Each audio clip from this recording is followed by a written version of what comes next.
Hi everyone, welcome back to my channel. Today is going to be a sewing video. I'm going to show you how I make my face masks. I've been posting them on Instagram and I've gotten a lot of requests on how to make them.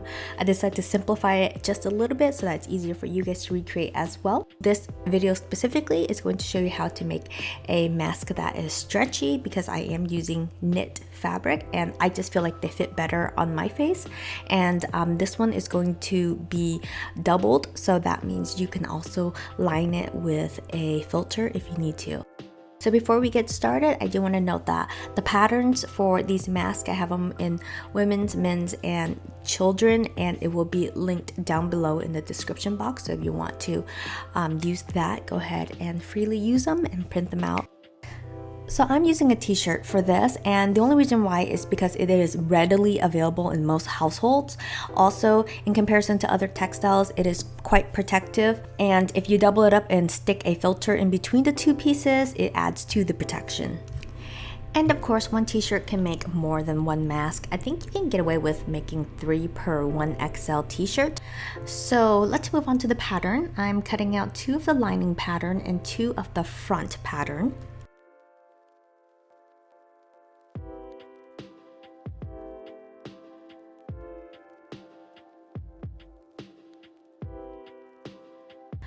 Next, at the bottom of the shirt, what I'm going to try to do is I'm trying to cut out a really long strip of fabric that's about 1.5 inches wide. So this is going to end up being the ties to my mask. So the longer I can get a nice continuous strip, the better. Next up, I take the front pieces and also the lining pieces. I face them right sides together, and then I just sew right down the center front. Next, I open up the lining and I have the wrong side facing me, and I fold the sides inwards by 1/2 inch and I sew down.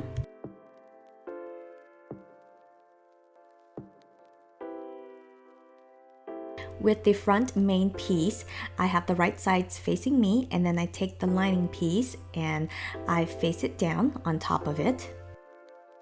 Now I'm going to match the center front seam from the main piece and the lining piece together, and I sew all the way across on the top, and I sew all the way across on the bottom, attaching the 2 pieces together. Next, take the mask, flip it inside out, and just flatten it out as best as you can.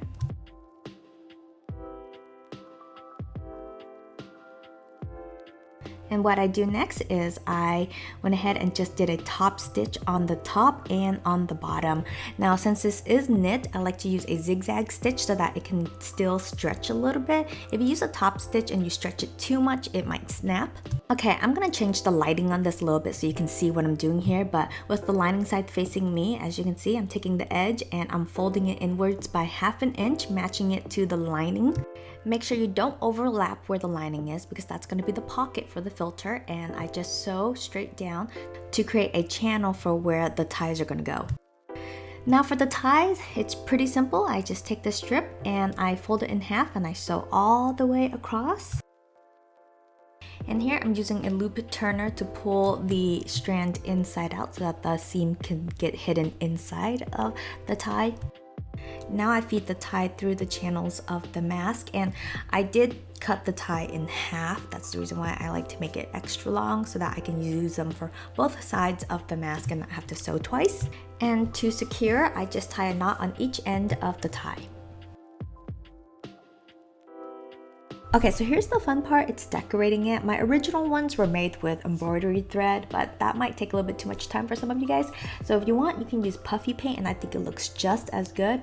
I'm just doing some whiskers here and like a cute little swirly cheek. I think the best way to do this is to actually try on the mask and figure out where your nose and your mouth is. This way, when you put it on, it looks like where it needs to be, and it looks a little bit more realistic as a humanoid cat can be. And then you let the paint dry for 24 hours, and that is pretty much it. Now, if you want to use a filter, by all means, you can stick one in between the 2 pieces here. If you can find mask filters, that's awesome. If not, coffee filters has been working for some people as well. And that's just pretty much it. Okay, so here's a fun bonus one for ya. I'm gonna show you how to make the second mask using some cute little fringes.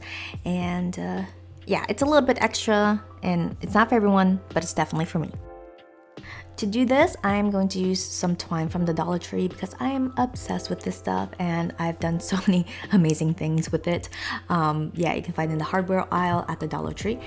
So what I do next is I just wrap the twine around my hands just a couple of times, depending on how big or how long I want the fringes to look. After wrapping it around my fingers a couple of times, I cut the loops at the top and the bottom so that it creates little tiny threads. So next I use double-sided sewing tape, and I will link the exact ones that I use. And what I do is I have the adhesive facing towards me, and then I just lay the fringes down one by one. I know it seems like it would take forever to do, but surprisingly it actually goes by really quickly, and for my brain it's very therapeutic. So once I have the length of trim that I want, I'm just gonna go ahead and peel the paper backing off and then attach that to whatever I'm sewing. So for example, on my mask, I'm just going to lay the trim right on top of the mask and just snip it down to size. So the tape is just a temporary solution to hold the fringes together. What I'm gonna do here is I'm just gonna go ahead and sew it down. You can use a zigzag stitch, but for me, I like to sew multiple lines parallel next to each other. And to clean up the fringes, I'm just using a nice comb to brush it all out, and then I take a pair of scissors to cut along the curvature of the mask. Also, you don't want the fringes to be too long because then it can get in your eye and it might tickle your face, so trimming it down will really help out with that. But there's a reason why you want to make the fringes a little bit longer so that you can trim it down to size and have it give you a really nice clean look. Next, I'm just busting out some nice little gems and beads that are in my crafting cave here, and I'm pretty sure everyone has some kind of bits and bobs laying around that they can attach to their mask, which I think is kind of fun because it kind of shares a little bit of your personality and identity a bit, especially since half of it is getting taken away and hidden behind a mask.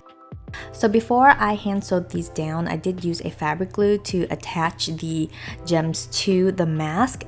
Try to use something that doesn't have a very strong smell, and if you do, make sure you air it out for about 24 to 48 hours. And here I'm just using some needle and thread just to sew down all the beads and to really secure it down, because nothing is going to be more painful than to pull your mask out of the wash and realize that all of your pretty artwork has fallen out in the dryer.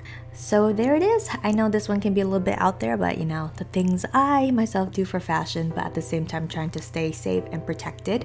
So I hope you enjoyed this tutorial. I hope that it was helpful and maybe it gets some of your creative juices going, because I know we are very much in need of some creativity and some inspiration these days. If you do try this out, please tag a photo to my Instagram and I would love to check it out. I love to see other people's work, and I will catch you guys in the next video. For now, like, comment, subscribe, you know, do all the stuff. I'll talk to you guys later. Bye.